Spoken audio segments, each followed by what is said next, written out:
মৃত্যুৰ বিষয়টো জুবিন গাৰ্গৰ মৃত্যুৰ বিষয়টো অসমৰ মুখ্যমন্ত্ৰী ডক্টৰ হিমন্ত বিশ্ব শৰ্মাই বিভিন্ন সময়ত বেলেগ বেলেগ মন্তব্য প্ৰদান কৰি আহিছে। এটা সময়ত কৈছিল যে নৰ্থ ইষ্ট ফেষ্টিভেলৰ লগত তেখেতৰ কোনো সম্পৰ্ক নাই। সোমকানু মহন্তৰ যিবিলাক কাম তেখেতে সেই কামবিলাকত ক'তো সহযোগিতা কৰা নাই, তেনেধৰণৰ বক্তব্য প্ৰদান কৰিছিল।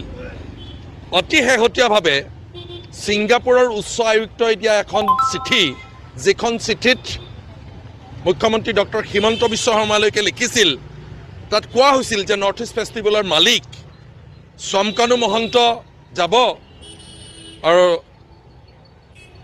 আৰু এই নৰ্থ ইষ্ট ফেষ্টিভেলক সকলো প্ৰকাৰে স্পন্সৰশ্বিপ দিব লাগে। সেই চিঠিখনত মুখ্যমন্ত্ৰী ডক্টৰ হিমন্ত বিশ্ব শৰ্মাই অসমৰ মুখ্য সচিব ৰবি কুটা ডাঙৰীয়ালৈকে প্ৰেৰণ কৰিছিল। তাত লিখা আছিল যে প্লিজ স্পীক, অৰ্থাৎ ৰবি কুটা ডাঙৰীয়াক সোমকানু মহন্তৰ লগত কথা পাতিবৰ কাৰণে কোৱা হৈছিল। যিটো অনুষ্ঠান উচ্চ আয়ুক্তই চিঠি লিখিছে মুখ্যমন্ত্ৰীয়ে চিঠি লিখিছে চিফ ছেক্ৰেটাৰীলৈকে, আৰু চিফ ছেক্ৰেটাৰীয়ে পৰামৰ্শ দিছে বৈদেশিক মন্ত্ৰালয়ক সেই অনুষ্ঠানটো চৰকাৰী অনুষ্ঠান নহয় বুলি কেনেকৈ ক'ব, য'ত চৰকাৰী চিলমোহৰ আছে, য'ত অশুস্তম্ভ ব্যৱহাৰ কৰিছে, তাৰপিছত আকৌ সেইটো চৰকাৰী কাৰ্যসূচী নহয় বুলি কয়। অৰ্থাৎ জুবিন গাৰ্গৰ যে মৃত্যু হ'ল ছিংগাপুৰত এটা চৰকাৰী কাৰ্যসূচীত অংশগ্ৰহণ কৰিবলৈ গৈ পেলাই মৃত্যু হ'ল। নৰ্থ ইষ্ট ফেষ্টিভেল সম্পূৰ্ণৰূপে চৰকাৰৰ পৃষ্ঠপোষকতাত হৈছে, সম্পূৰ্ণৰূপে উচ্চ আয়ুক্ত ছিংগাপুৰৰ পৃষ্ঠপোষকতাত হৈছে। তাৰপিছত সেইটো চৰকাৰী কাৰ্যসূচী নহয় বুলি কোৱাৰ কোনো যুক্তিযুক্ততা নাই।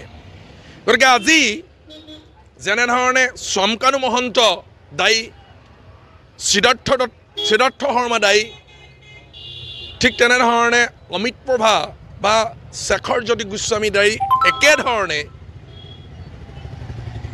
উচ্চ আয়ুক্ত, অসম চৰকাৰ, বৈদেশিক পৰিক্ৰমা বিভাগ, যি দায়িত্বত আছিলে আটাইবিলাক মানুহেই জগৰীয়া। এই আটাইবিলাক মানুহকে তদন্তৰ আওতাৰ আনিবৰ কাৰণে আমি অসম জাতীয়তাবাদী যুৱ ছাত্ৰ পৰিষদে দাবী জনাইছোঁ।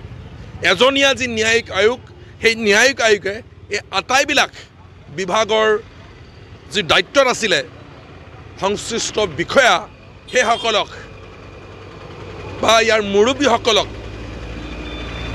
আয়োগলৈ চমন জাৰি কৰিবৰ কাৰণে আমি অসম জাতীয়তাবাদী যুৱ ছাত্ৰ পৰিষদে আহ্বান জনাইছোঁ।